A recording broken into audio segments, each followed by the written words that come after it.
Ховд аймгийн Жаргалан сумын иргэдийн төлөөлөгчдийн хурлын ээлжид 4-р хуралдаан өнөөдөр Жаргалан сумын засаг даргын тамгын газрын хуралдааны танхимд эхэллээ.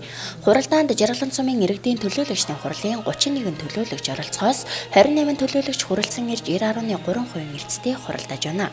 Хуралдааныг Жаргалан сумын иргэдийн төлөөлөгчдийн хурлын дарга Бомцэнд нээж өгүүлснээр хуралдаан эхэлсэн бөгөөд урилгаар Жаргалан сумын 12 багийн засаг дарга нийгмийн ажилтан Жаргалан суманд үйл ажиллагаа явуулж байгаа албан байгууллага аж нэгж сургалт цэцэрлэгийн дарга эрхлэгчид иргэдийн төлөөлөгчид оролцож байна. Энэ удаагийн ээлжид 4-р хуралдаанаар нийт 5 асуудлыг хэлэлцэж байна. Тухайлбал сумын иргэдийн төлөөлөгчдийн хурлын 2017 оны үйл ажиллагааны тайлан 2018 оны зорилтын тухай илтгэл, сумын засаг даргын 2016-аас 2020 оны үйл ажиллагааны хөтөлбөрийн биелэлтийн явц, сумын эдийн засаг нийгмийн хөгжүүлэх 2017 оны үндсэн чиглэлийн хэрэгжилт, 2018 оны зорилтын тухай илтгэл. Сумын 2017 оны төсөвт өөрчлөлт оруулах тухай илтгэл, сумын 2016 оны төсвийн гүйцэтгэл, 2017 оны төсвийн урьдчилсан дүн, 2018 оны төсвийн төслийн тухай илтгэл, сумын 2017 оны газар зохион байгуулалтын ерөнхий төлөвлөгөөний хэрэгжилтийн дүн, 2018 оны газар зохион байгуулалтын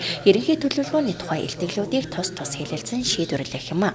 Нэгдэн сумын иргэдийн төлөөлөгчдийн хурлын 2017 оны үйл ажиллагааны тайлан 18 оны зорилтын тухай илтгэл, хоёрт нь сумын засаг даргын 2016-аас 2020 оны үйл ажиллагааны хөтөлбөрийн биелэлтийн явц, сумын эдийн засаг нийгмийг хөгжүүлэх 2017 оны үндсэн чиглэлийн хэрэгжилт, 18 оны зорилтын тухай илтгэл, гурав нь 2017 оны төсөвт өөрчлөлт оруулах тухай илтгэл, дөрөвдүгээрт нь 2016 оны төсвийн гүйцэтгэл, 17 оны төсвийн урьдчилсан дүн, 18 оны төсвийн төслийн тухай илтгэл, 5-д нь 2017 оны газар зохион байгуулалтын ерөнхий төлөвлөгөөний хэрэгжилтийн дүн, 18 оны газар зохион байгуулалтын ерөнхий төлөвлөгөөний тухай илтгэл гэсэн 5 асуудал хэлэлцэхээр өнөөдөр хуралдаан эхлэхэд бэлэн болоод байна.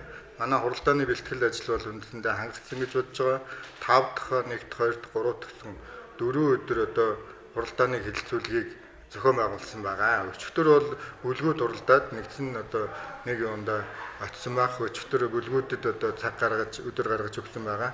Ингээд манай хуралдаанд түргэн шуурхай болох болов гэж найдаж байна. Уг хуралдаанаар хэлэлцгээр тусгагдсан зарим асуудалтай холбогдуулан ардчилсан намын бүлгийн зүгээс 2 удаа завсарлага авсны эцэст хуралдаан үргэлжиллээ.